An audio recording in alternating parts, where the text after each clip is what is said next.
ಅವ್ವ ಅಪ್ಪ ಸಾಲ ಸುತ್ತ ಮಾಡಿ ನಮ್ ಸಾಲಿ ಕಳಿಸ್ತಾರ. ನಾ ಒಂದೇ ವಿನಂತಿ ಮಾಡ್ಕೋತೀನಿ, ನಾ ಸಾಲಿ ಕಲ್ತು ನೌಕರಿ ಮಾಡ್ತೀನಿ, ಆ ಬೇರೆ ಜಿಲ್ಲಾಕ್ ಹೋಗ್ತಾನು, ಬೇರೆ ರಾಜ್ಯಕ್ಕೆ ಹೋಗ್ತಾನ ಅಂತ ಏನ್ ಹೇಳ್ತಿರ್ತಿರ್ಲ. ನೌಕರಿ ಮಾಡ್ಕೊಂಡು ಊರಿಗೆ ಬರ್ತನಂದಿ ಅವ್ವ ಅಪ್ಪ ರೊಕ್ಕ ಇಸ್ಬೋದು, ಇಲ್ಲಿ ರೊಕ್ಕ ಇಸ್ಕೊಳಕ್ ಹೋಗ್ತಾರೆ.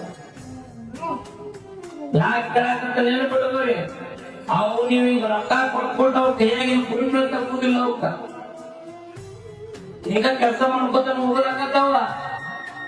ಅದಕ್ಕೆ ನಾ ನಿಮ್ಮ ಅವ್ವ ಅಪ್ಪನ ಜವಾಬ್ದಾರಿ ಮಾಡ್ತನು, ನಾ ನೌಕರಿ ಮಾಡ್ಕೊಂಡು ಕಾಲ ಇಡ್ತೇನಂತ ಅವ್ವ ಅಪ್ಪನ ಕಡೆ ಅವ್ರು ಸಾಲ ಸೂಲ ಮಾಡಿ ನೀವು ರೊಕ್ಕ ಕೊಡ್ತಾರೆ. ಅದನ್ನ ನೀವು ಎಚ್ಚರಿಕೆ ಇಟ್ಕೊಂಡು ಹೋಗ್ಬೇಕು. ಅದ್ರ ಜೊತೆಗೆ ಕೊನೆಯ ಒಂದೇ ಒಂದು ಮಾತು ಹೇಳ್ತಾನೆ, ತಂದೆ ತಾಯಿಗೆ ಕಣ್ಣೀರು ಬರ್ಸಕ್ ಹೋಗ್ಬೇಡಿ, ಅದು ದೊಡ್ಡ ಪಾಪದ ಕೆಲಸ. ಕಣ್ಣೀರ ಒರೆಸುವಂತವ್ರಾಗ್ರಿ, ಕಣ್ಣೀರು ಬಳಿಸುವಂತ ಮಕ್ಕಳು ಯಾರು ಆಗಕ್